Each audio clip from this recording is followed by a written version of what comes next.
I'm a London taxi driver. We've been having issues regarding the parking in the drop-off zones at St Pancras station. There are lots of vehicles that just sit there, either waiting for passengers to arrive, or they're looking to try and pick up passengers on their apps, hoping to be the nearest one to the station entrance.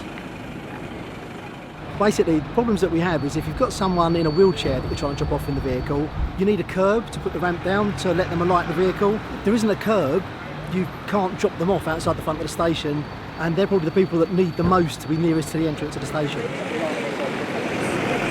A lot of people are travelling with children. They now have the issue of trying to manoeuvre their children or an infirm person between the vehicles that may just suddenly start moving, not see a young child in front of them. They've then got to unload their cases. It all becomes very difficult. I think personally quite dangerous. Quite dangerous for cyclists as well as they're going around. It's a never-ending list really. We just want someone to actually try and help deal with the situation.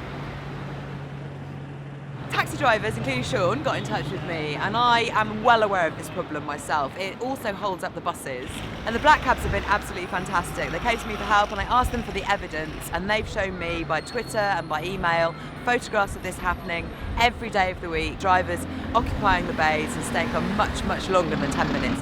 So it's causing chaos and all kinds of trouble for everybody. So what I've done is I've gone back to Camden and said, look, what are your reasons for not enforcing the parking here? And what they said to me was that Eric Pickles, the former local government secretary, has a thing against parking restrictions. And what he did in April this year, he brought in a new regulation that said anywhere that there's parking, all drivers have to be given a 10-minute grace period before they can be fined or stopped or anything like that. I've been through the laws, I've been through the regulations, and I think I found a gap. There's a separate clause in legislation that names terrorism risks, and that isn't named in the regulations that give the grace period. So I've put that to Camden and suggested that they might look into making the traffic order again, but making it on that basis.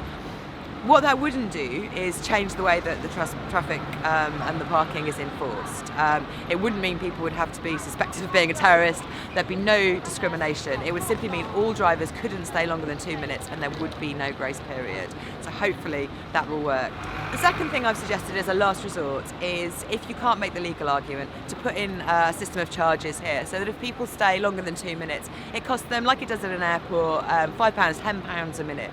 So that by the time they've stayed the 10 minutes that they're doing at the moment, they'll have racked up as much charges as they would have paid in a penalty charge anyway. So that should make a difference to how long people decide to stay and clear this road. And it's no good for pollution to have all the traffic piled up the way it is at the moment. It's no good for passengers using the stations either. So I really hope Camden will listen. I hope something can be done. And I hope that I can do something for the taxi drivers, because that would be really, really good.